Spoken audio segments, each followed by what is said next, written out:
We want to thank today's sponsor, Age Up. People are living longer than ever, but few can actually afford it. With small dollar payments now, Age Up provides guaranteed monthly income for life beginning at the selected target payout age between 91 and 100. Head to age-up.com/That Annuity Show. That's age-up.com/That Annuity Show to get started and see how Age Up can help you guarantee supplemental income for yourself or for a loved one living past the ripe age of 90.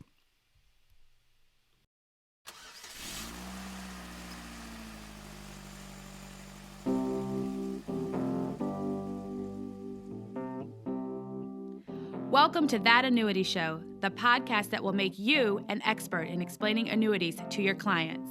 Give us 30 minutes each week and we'll shave hours from your client presentations. Now, here's your host, Paul Tyler.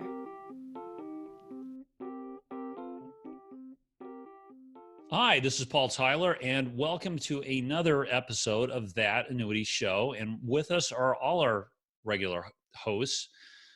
Mr. Will Moorcroft, how are you? Excellent. Great to be here. Mark Fitzgerald, good to see you today. And, Good to see you. Good morning. And of course, Ramsey. Ramsey, how are you?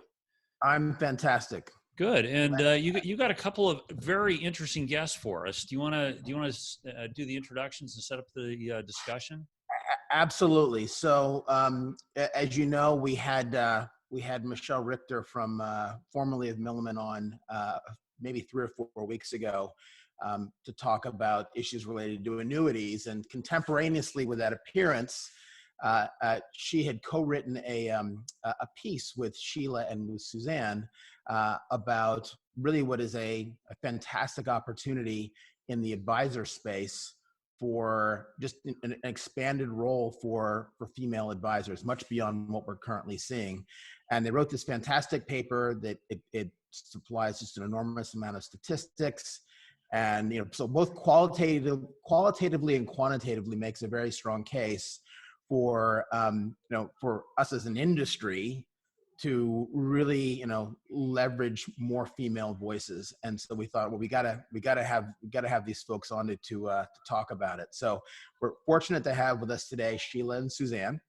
And I am going to let Sheila and Suzanne talk about, introduce themselves and talk about what each of them does at Milliman.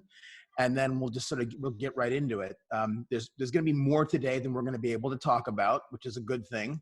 And we hope that everybody listens to the show takes the time to read the paper as well, because it's super enlightening.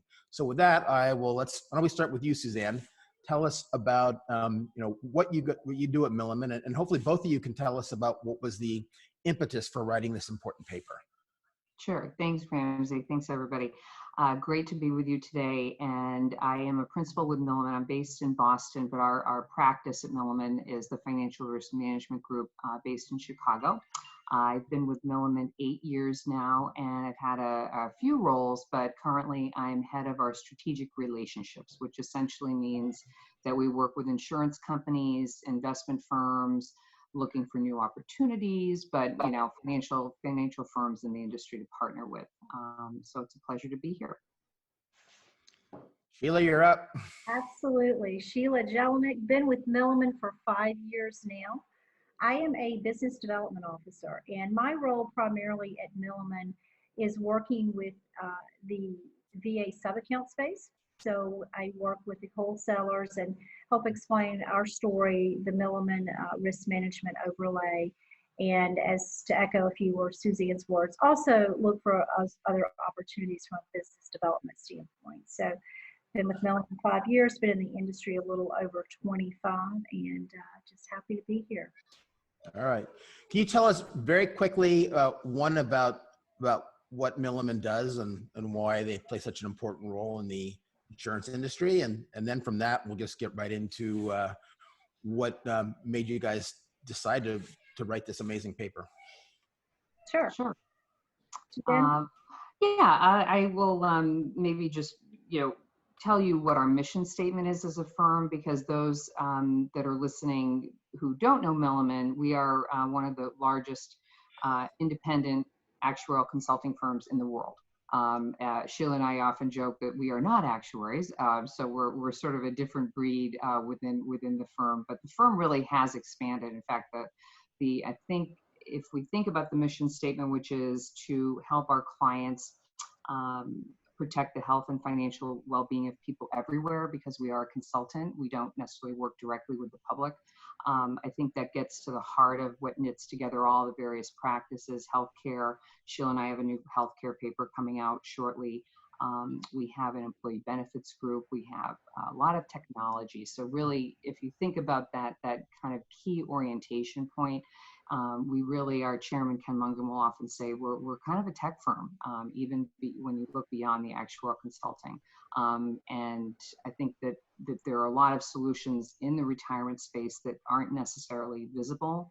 So when I think about why Sheila and I came together to write this paper, it's really to express a lot of the expertise that we have in this space with the work that FRM is doing and various practices, and particularly being concerned for women's well-being. So that's a little bit about Milliman and why I came to write the paper. So I'll pass it to Sheila now. Certainly. When the catalyst for writing the paper, I'll kind of go back to the beginning of when I started in the industry over 25 years ago. Literally starting in the industry, answering the phone, being a sales assistant.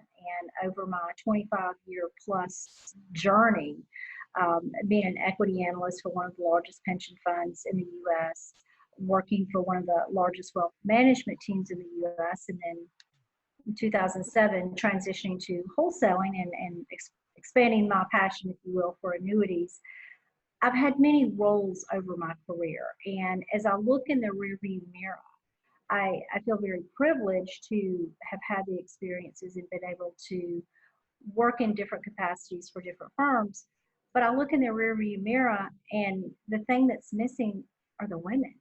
Where are the women? Where are the women in financial, professional, more sales and client-facing roles? And the idea was to really bring awareness of this in this paper, and to hopefully be a catalyst for change and have our voices heard. So that's really the passion I have behind writing the paper. Yeah, well, one stat you mentioned in there, it's interesting. It's 8 out of 10 advisors are men, 2 out of 2. Yeah, well, who are the other 2? Oh, the other 2 are women. That stat is the same statistics. It's amazing as I think when I entered the business, which I won't tell you, it was a long time ago. It's like the needle, that gas needle just stuck there. I mean, how should we interpret that? It doesn't feel like it's moved one way or the other. Am I wrong over the last 20 years? No, and I haven't quantified my journey, and yeah, I'm going on 3 decades now.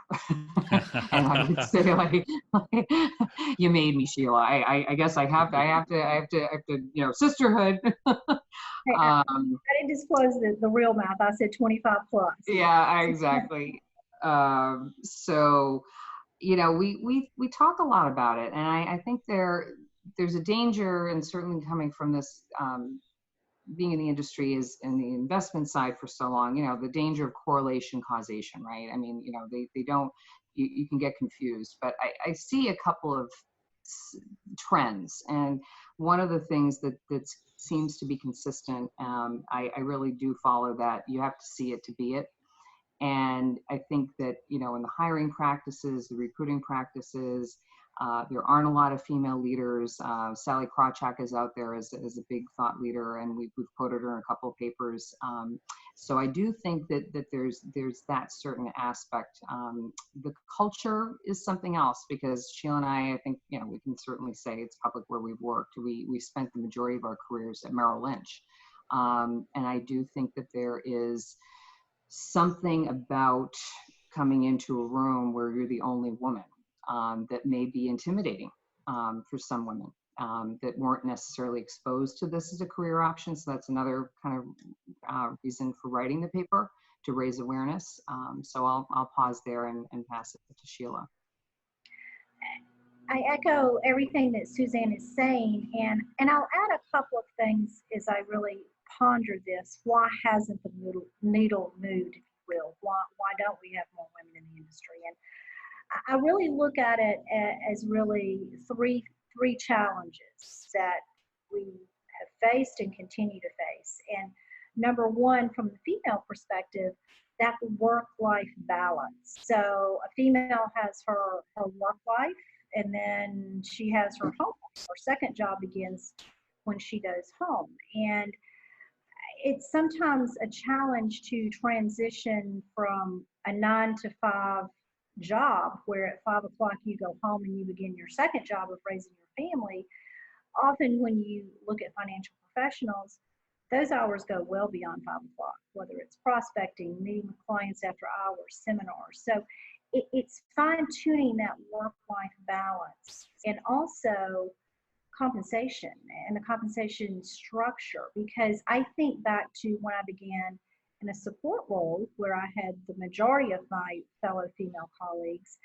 When you're in that support salary role, you have that income stability, you have the known, you know what your paycheck is going to be every week, 2 weeks, month, what have you. To transition into a commission or fee-based role, while the upside is much greater, it's tough. It's a tough challenge there. So I think we struggle with how do we structure that compensation so it is beneficial for women that are challenged to maybe go to that different type of structure. And the third thing I will say is just breaking through those stereotypes. I mean, it's a man's world, as the song says. It's a male-dominated industry, and I can really echo that with my Southern roots and upbringing, and growing up in a very male-dominated household. It's really educating women and breaking those stereotypes. So I think those are three challenges that we continually face, but are definitely not insurmountable. Yeah, I guess in the firms I've worked with or been associated with, I mean, there are some women who are spectacularly successful. In fact, we had one on here a couple of weeks ago, Kathy DeWitt. I saw this at a couple. I've seen this in independent broker dealers, career shops, where there are women who've cracked that code. It's just there aren't enough of them. Now, I think back to the programs that I've seen or supported or been around. They include, targeted recruiting, targeted training, mentor programs. I don't know. Will, and Mark and I are at one of the same companies that did this. I'm thinking of the programs we saw. I mean, which of any of those have they actually? Which ones have worked the most or the best? Mark, from your perspective, when if you look at sort of the traditional career agency, brokerage type firms. Where have you seen most success in sort of like, changing the male female ratio? Yeah, so over the years, from a wholesaling perspective, I've noticed, to your point, career certainly would have a higher concentration, and a lot of the bank investment programs I found to have a higher concentration of female advisors. And I guess, from your perspective, what do you think is driving that? Is there any specific attributes about that program that you think would be driving that? Or is it the culture of the organizations themselves? Well, that's what I'm thinking. It could be the culture of those organizations. I think well, into that, Suzanne. Yeah, well, I was about to say that, when I think bank, because Sheila and I certainly in various roles throughout the decades have had a chance to see different distribution channels, different practices, been part of successful practices. I think there's something about the bank channel in the sense that the clients are walking through the door. That doesn't mean that you're not having to prospect and work on client retention and get more business from the clients. But there is, to me, almost a binary sense of either you are fed leads or you have to go find everything yourself. And I know there's the term, eat what you kill. And I think in the old days of commission only business, that became very daunting. And to Sheila's point, with the second shift of raising children. Not to say men are not participating as parents, but the stats are what the stats are. And so there's that burden of having to prospect after hours that I think really would limit a lot of women in certain channels. But that the bank channel tends to have a built-in client base. Yeah, and I just add to that, Mark. Having been a sales rep in a bank, a number of banks earlier in my career, your hours are kind of more limited. The clientele is generally the bank customer, so you're not. The expectations are different because I worked at another independent broker dealer, not through a bank channel, and also through a bank channel. The bank channel was the hours were more contained, and the expectation of doing seminars and extra, kind of after hours prospecting, et cetera, phone calls, all those things that we a lot of us have done, weren't as the expectations were different.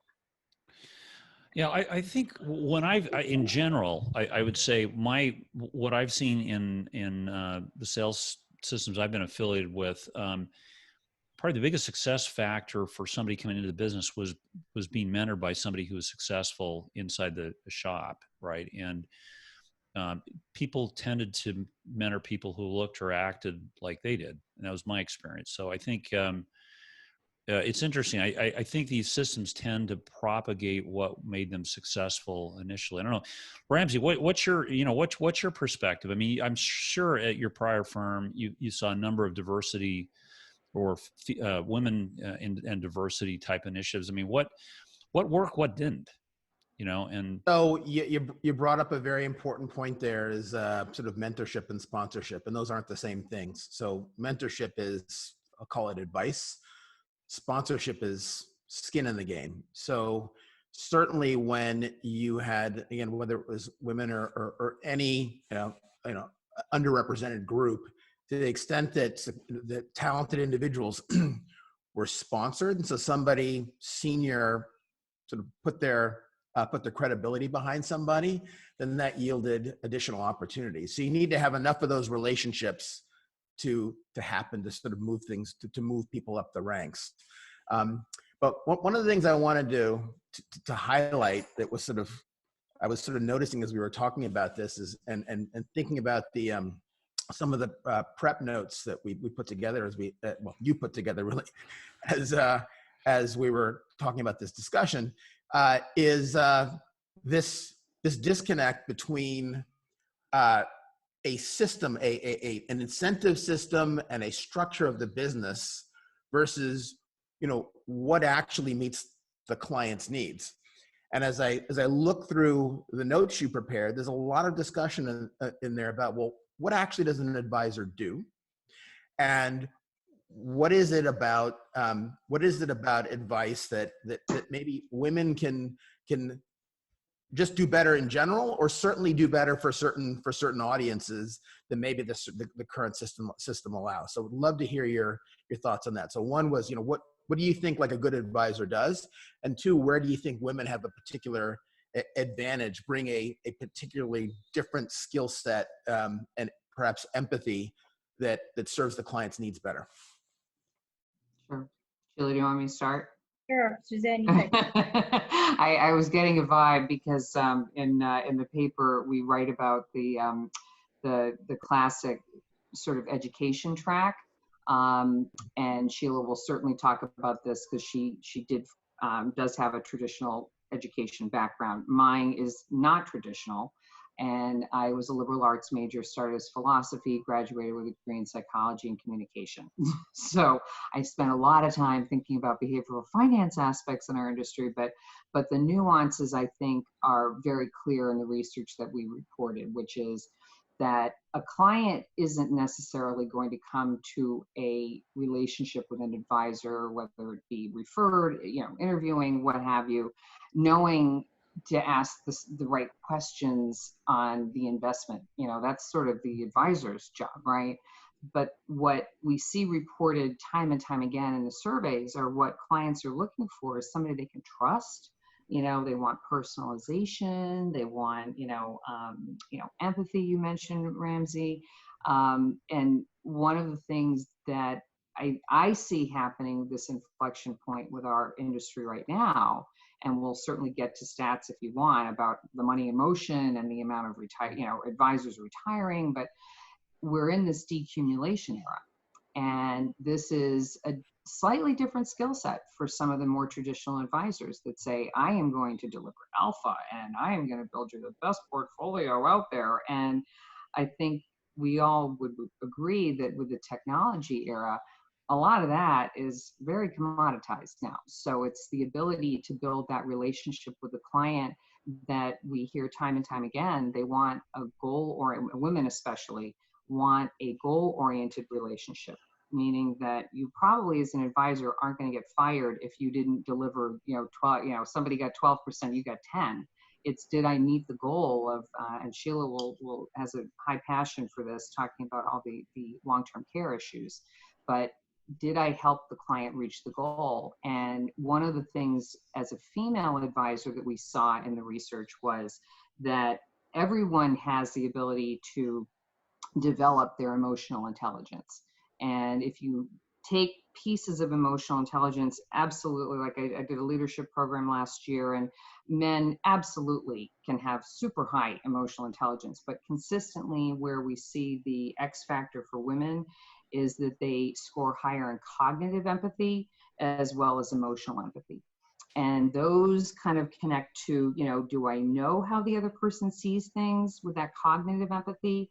And then emotional empathy is, can I feel what they're feeling? And so if I think to what's important, the term is bandied about, and actually it's a real term now, financial therapist. So I do see that there's some advantages with what's happening with the client needs out there, and where women have very strong skills innately. So Sheila? Sure. While to your point, my educational background was more finance and business. It does not have to be that. I think really communication and listening skills are paramount. And the investment track and the investment acumen can be learned. We have to be licensed to give advice in this industry. So really, it's so much more than stocks, bonds, asset allocation, and mutual funds. It goes well beyond that. And it's interesting that you use that term financial therapist, because I've always said over my 25-year plus career, you're not only a financial professional, you may be a marriage counselor, you may be a guidance school counselor, you're helping with Medicare decisions, long-term care. The financial planning pie has gotten much larger, and the need to have those specialized skill sets, which really I look at it as, I call it the CCE, three things: competency, compassion, and empathy. When you look at studies of when clients or prospects, I should say, are interviewing advisors and what they're looking for, to your point, Suzanne, it's not who's going to make the best return and what did last year look like and the, it's not that at all. It's more of, is this person competent?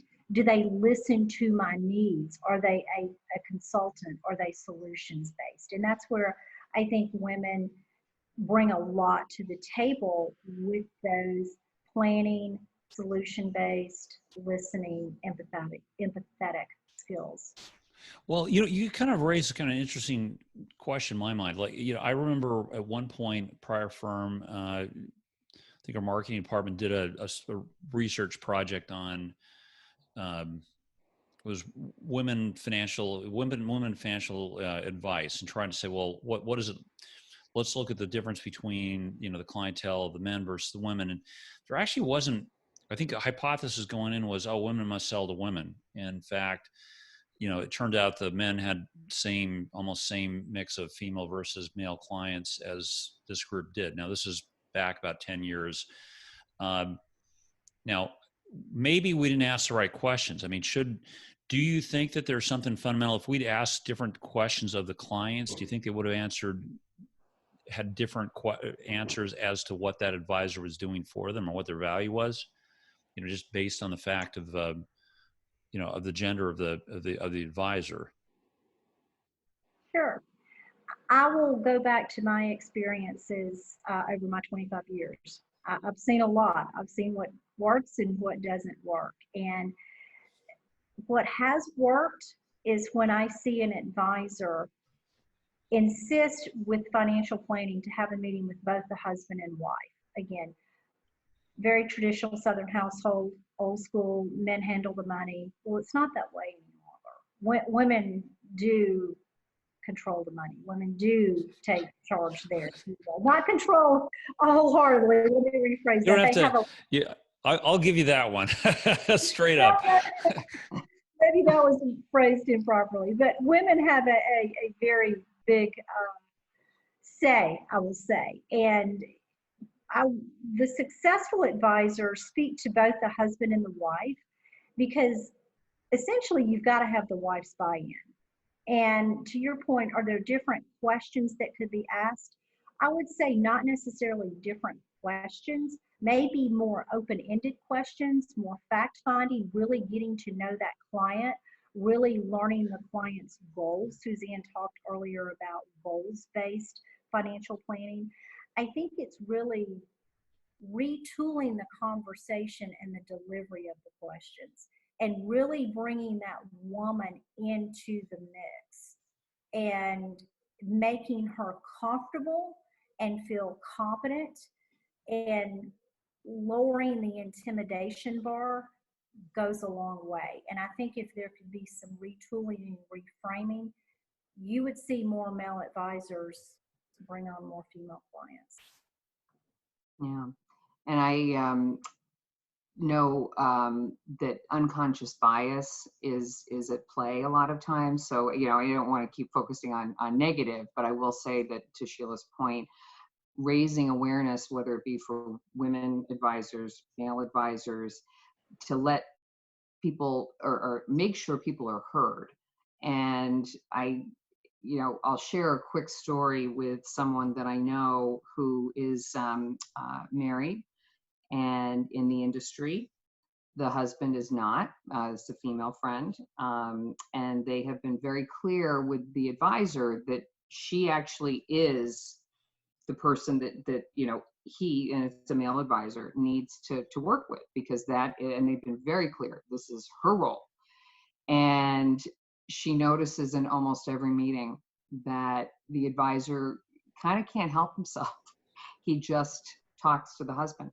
And they kind of call it out and say, you're forgetting that, she's the one who knows everything. She's the one that we've delegated the responsibility in the marriage to, the investment decisions, and it's so I would advise any male advisors, to Sheila's point, that may not be connecting with women, or as we talk in the paper, the stats that talk about the percentage of widows that leave their financial advisor, and the research isn't super clear if the advisor was a male. So I want to be, totally fair here, that it could have been a female advisor, but they are leaving. And since we know 8 out of 10 advisors are male, it's highly likely that, that there are more men that male advisors, that those widows are leaving. So the advantage goes to anyone, gender, no matter the gender, to making sure that people are heard. So one of the things that sort of struck me about this conversation is that there's a need and there's an opportunity, right? And there's also a sense that things should be righter than they are. We should have more sort of a diverse set of advisors. But fundamentally behind that, it strikes me that there's this real opportunity. So you had some stats in your notes about how many advisors are going to be retiring. So you have, well, that's one stat. And the other stat you might share with us is just indications of how under-advised U.S. consumers are. So you have this opportunity to serve people, and you have a need for a greater number of advisors. And what are some of your thoughts on those two things? Sure. Sheila, do you want to? Sure, Okay. you can chime in. Okay. I like to refer to this as, when you look at the number of advisors that will soon be retiring, there's a statistic that was referenced in the paper. For every college graduate, there are 2 financial advisors that become Social Security eligible. So you are going to have a huge transition and a need to have succession planning to serve those clients as these advisors retire. And you couple that with this huge wealth transfer, $30 trillion that's going to be coming down the pipe from the baby boomers, and there's your opportunity there. I think really, if we can look at the opportunity and match that need with the need to have more consultative female advisors to meet this need, overcoming the challenges that we addressed early on in the podcast, I think there's a great opportunity for new recruits that are new to the industry.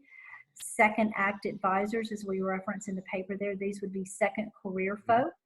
Again, it does not have to be from a business background. We've seen many walks of life, if you will, from second career folks that have had great success in the financial industry.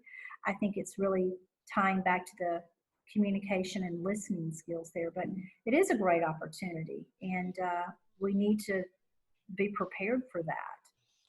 Well, listen, imagine I'm an agent. I personally believe that team selling is much more powerful than trying to, be a lone wolf and try to be an expert. Even if you are an expert on multiple topics, sometimes the credibility isn't there. So you sold me. I've got 2 people in my office, 2 guys who are, working with me. I want to bring a woman into the office. How do I need to think through office culture? I mean, how do I make that? How do I make this my office work and be one that where we actually have a chance of keeping and retaining a female advisor? Well, we, one of the conversations we had, I think offline, but related to the team approach itself.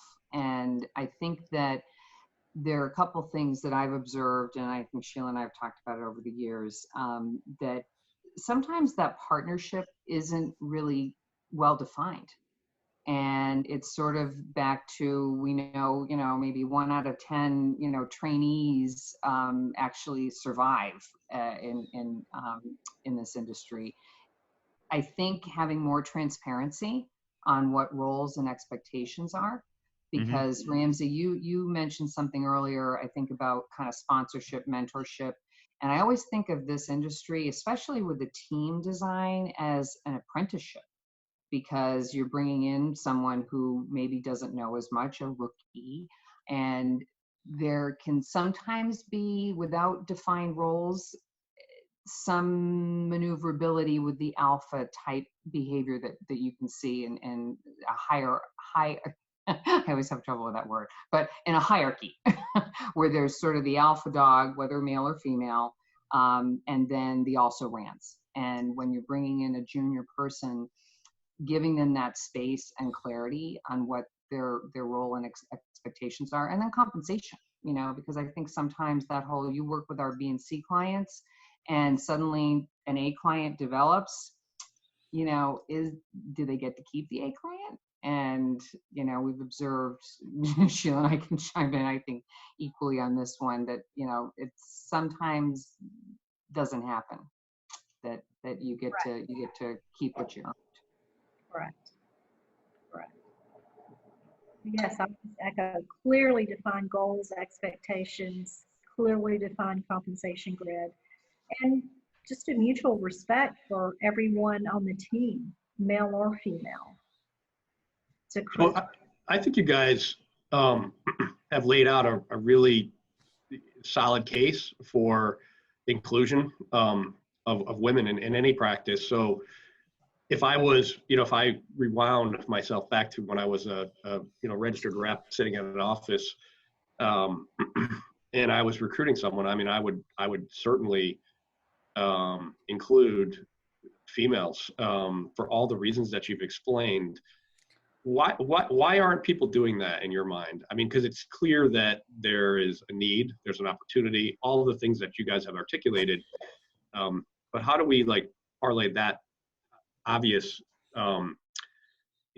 obvious need into an actual like execution of getting those women started in the career, whether it's through an apprenticeship, like Suzanne mentioned, or a mentorship or sponsorship to get licenses, like Ramsey mentioned? How do we kind of connect the dots there to make it happen? Well, oh, sorry, Sheila, do you want to go? I'll say a few words because I know what you want to talk. Yeah. It's so very important what you're about to say, but I'm not sure what I'm going to say. If I don't say it, tell me. Okay. It begins at the top down, and really the things that we talked about, the challenges that we know women face with the work-life balance, the support, the compensation structure, and education, and breaking through those stereotypes and really educating.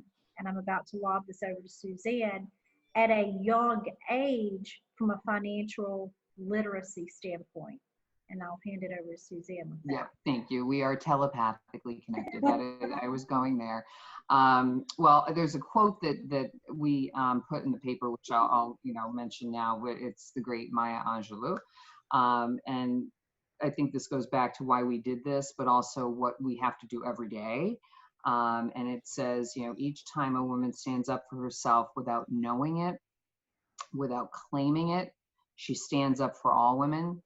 And I do make this call to action for men as well, but we need to be out in the community, and especially as women who've been doing this successfully for decades, talking to the next generation. So I always call out that financial literacy, there is a dearth, as we all know. I mean, very, very few states proportionally actually require financial literacy. And so I, as a stepping into a leadership role, I joined the Junior Achievement Board in Boston so that I could be out there doing financial literacy training for children.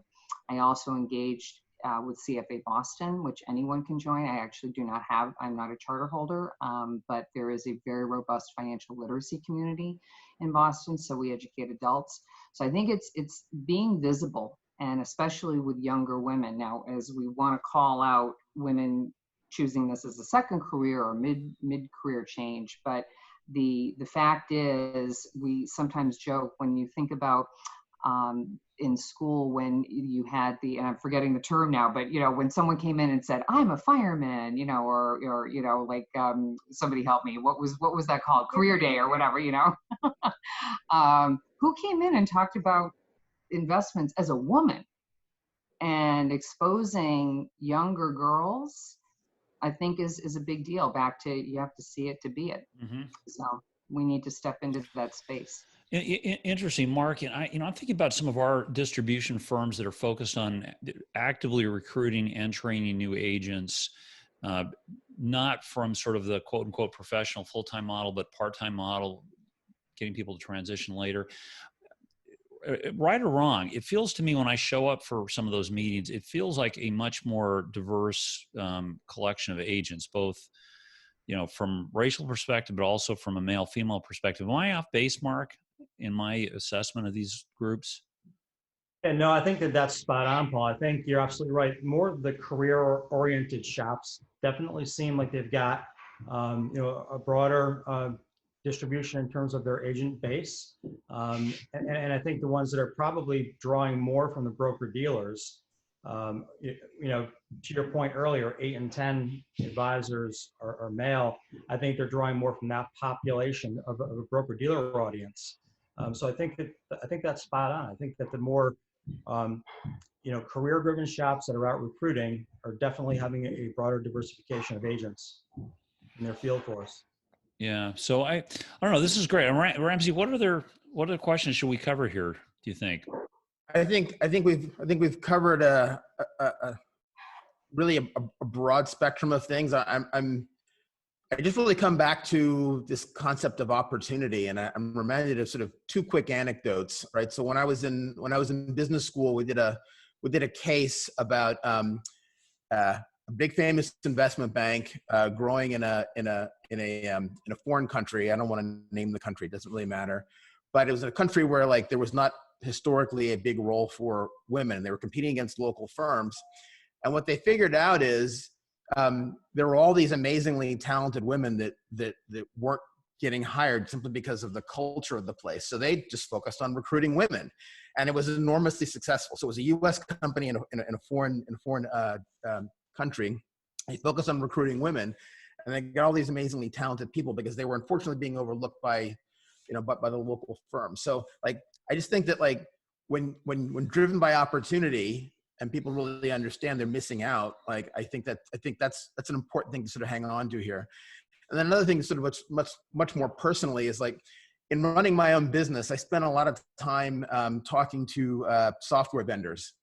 And again, the single most effective salespeople I have spoken to have been women working from home and just getting it done. They know the answers to all my questions before I ask them. They are super responsive, great on following up. And, amazingly, I'm sure they're doing all that while balancing like everything else they have going on in their lives. So I've always felt like that was the standard for sort of somebody working from in a telesales perspective that required expertise beyond just the sale. And so I just had, those are just two quick anecdotes that sort of come to mind. I think there's a great opportunity here. I think it's fantastic that Sheila and Suzanne, you guys have, taken the mantle to write about this, identify the qualitative and qualitative support for this process. And I really like the idea that you focus not just on bringing young people into the business, but you focus on second acts. And second acts have never been more important, right? Because especially in a COVID world, more people need jobs.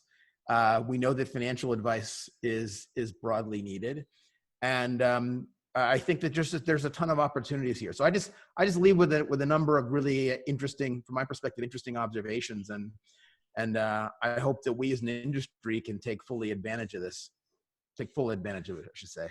So just a kind of more of a closing, how do people get the article? Is it on the website? Is it available? Has it, been disseminated?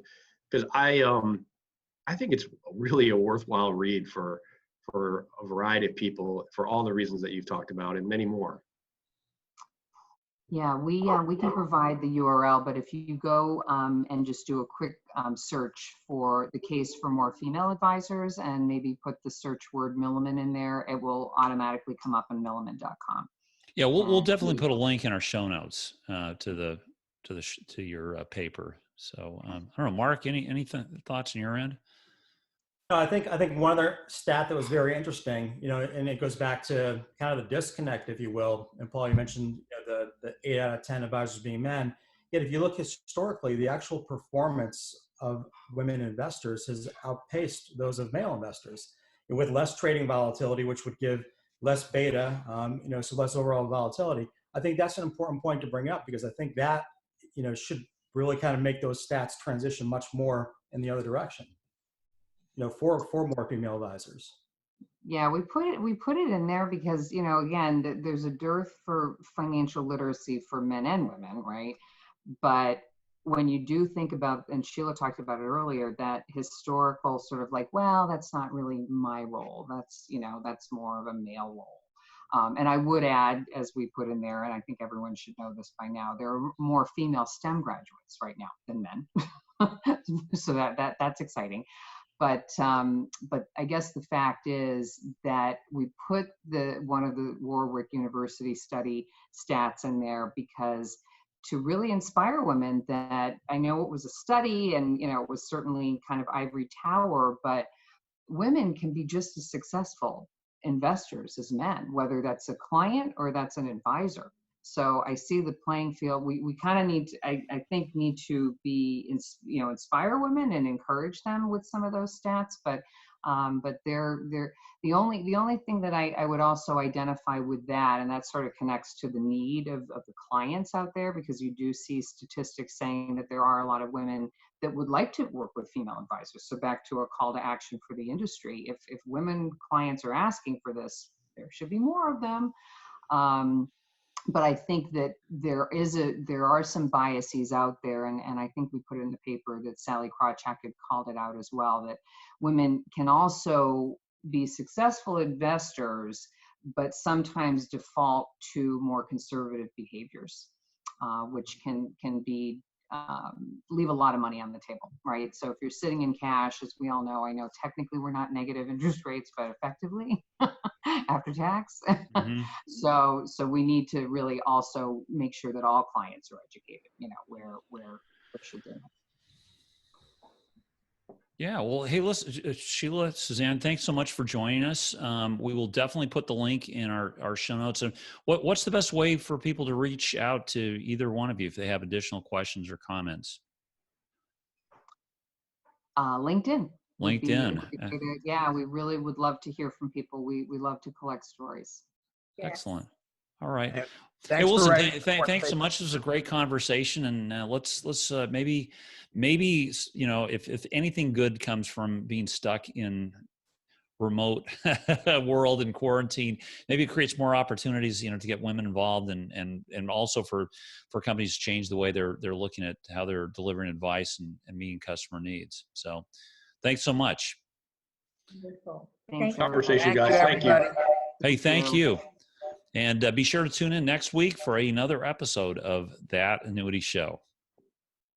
Hi, this is Ramsey Smith, co-host of That Annuity Show and founder of Alex.fyi.